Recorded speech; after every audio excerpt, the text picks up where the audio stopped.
I have received this voltmeter, which is pretty nice, from eBay. It was pretty expensive as per the eBay standards, but this looks pretty nice. So the only problem with this meter is that this runs from around 7 volts up to 100 volts. Below that it does not show anything. This thing goes dark. So I will see if I can somehow hack this piece, and then see whether I can make some changes in the circuitry inside without damaging anything, of course, and see what can be done. So this is how it goes. So this one is these are the input for the voltage that you're gonna put it out, and these are the output. So the load has to go from here. So this is out, so this is negative here and this is positive. So if you run a fan, you run negative here and positive here, and then run a fan or whatever you wanna use it for. So this is kind of output, this is input. So this is how it goes. So this depicts in here. So what I did, I just took it apart. It's pretty simple, notches, 4 notches. So just take a small screwdriver and pry it out. You know, it's not sealed or anything like that. So inside this one we have input here. So this input goes there, whatever the input is, and then goes through resistors. This is a MOSFET, this is gate, and this is drain, and this is source. And we have a Zener diode which regulates the voltage that comes in here, and there are some 10 ohm resistors. So, and then we have another chip which is this one. This runs on this generates 3.3 volts. The input for this chip is, this is linear voltage regulator basically. So the voltage comes from here, from this gate pin. Gate runs around when it is on full voltage 7.5 volt, then goes there, then all the way in, and then this is the input, and the output is 3.3 volts, which runs all the chips inside.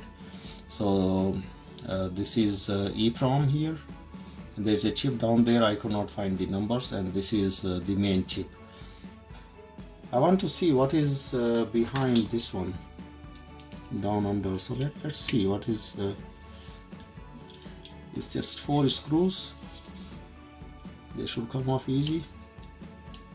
All right. So this is R1002. So this is pretty heavy, I think, shunt diode, and there is nothing on this side actually. This is just the push button. This is just LCD and nothing else really on this side.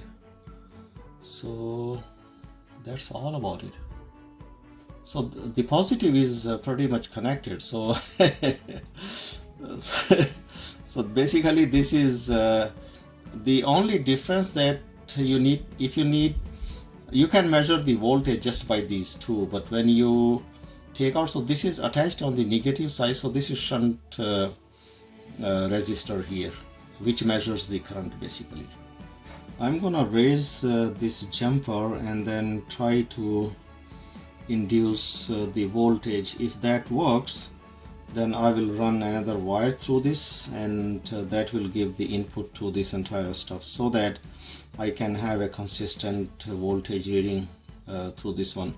If that works, I think then I should be able to measure voltage around even less than 1 volt, if that works. So let's see.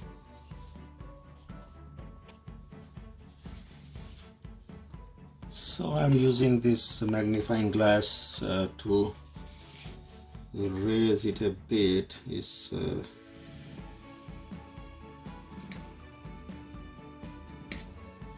all right.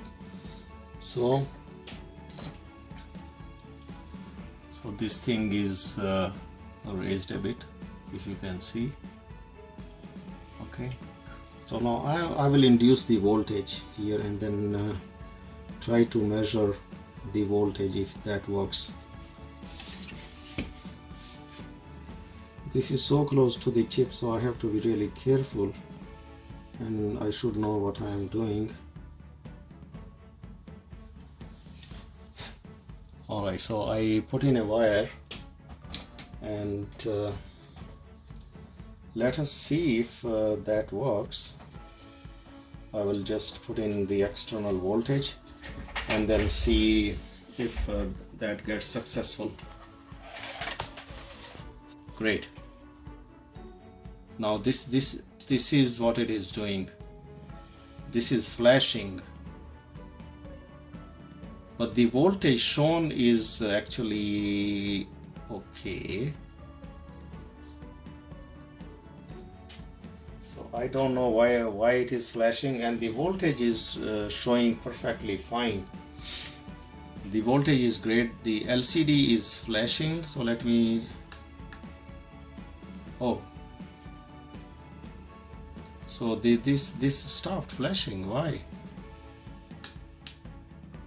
Yeah, okay, so now this is without light, so it is flashing, not anymore. That is so good. So it's successful, man. Let me measure the current and then see if that comes good. So this is 18 ohm resistor, and then see if this comes good, if the resistor is shown fine. So this has to go, one of the end has to go to the other end of it, so because if you don't do that, then you don't get the reading. And this one goes here. You can put anywhere, but I'm just putting this here, so just to make sure that this runs fine. So okay, this is so cool. So it's working. I'm so happy. It's just beautiful.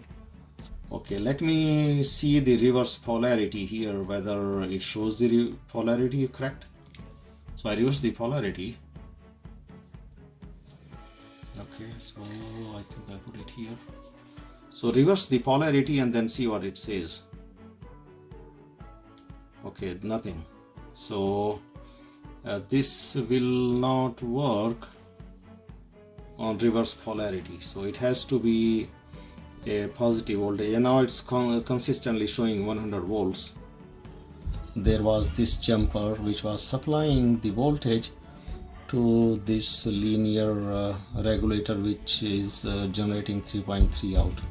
So I removed the jumper, I just raised it on one end, and I injected an external source of voltage for this IC to run all this circuit, because all these ICs, they run at 3.3 volts.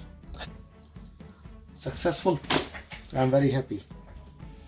Thank you very much for watching, and have a good one.